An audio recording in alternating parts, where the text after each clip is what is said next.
July 7 ഈ തീയതിയിൽ തിരുസഭ അനുസ്മരിക്കുന്ന വിശുദ്ധർ: വിശുദ്ധ പന്തേനൂസ്, വിശുദ്ധ ഇല്ലിദീയൂസ്, വിശുദ്ധ ആംബലീസ്, വിശുദ്ധ ആഞ്ചലൽമോസ്, വിശുദ്ധ അപ്പോളിനിയൂസ്. വിശുദ്ധ പന്തേനൂസ് 216 കാലഘട്ടത്തിലാണ് വിശുദ്ധ പന്തേനൂസ് ജീവിച്ചിരുന്നത്. സിസിലിയിൽ 2-ാം ശതാബ്ദത്തിൽ ജീവിച്ചിരുന്ന ഒരു സഭാപിതാവാണ് പന്തേനൂസ്. ക്രിസ്ത്യാനികളുടെ ജീവിത വിശുദ്ധിയാണ് പന്തേനൂസിന്റെ മാനസാന്തര കാരണം. യേശുശിഷ്യരുടെ കീഴിൽ അദ്ദേഹം വേദപുസ്തകം പഠിച്ചു. വിശുദ്ധ ഗ്രന്ഥ പഠന തീക്ഷ്ണത അദ്ദേഹത്തിന് അലക്സാണ്ട്രിയൻ സ്കൂളിൽ ചേർന്ന് പഠിക്കുന്നതിന് പ്രേരണ നൽകി. തൻ്റെ പാണ്ഡിത്യം പ്രകാശിപ്പിക്കുന്നതിൽ അദ്ദേഹം ഉത്സുകനായിരുന്നില്ല. തന്നിമിത്തം 179 ശേഷമാണ് അദ്ദേഹത്തിൻ്റെ പാണ്ഡിത്യം അംഗീകരിക്കപ്പെട്ടത്.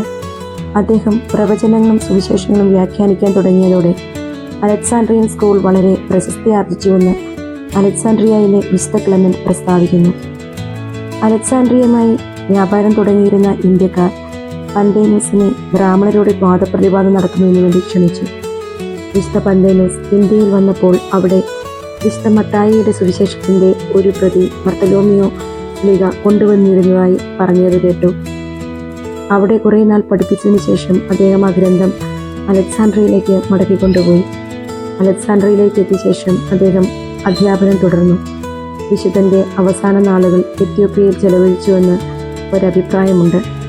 216 അദ്ദേഹം മരിച്ചു. ഇന്നേ ദിവസം നമുക്ക് ഇങ്ങനെ വിചിന്തനം ചെയ്യാം: മതം കൂടാതെ തത്വശാസ്ത്രം വൃഥായാണ്.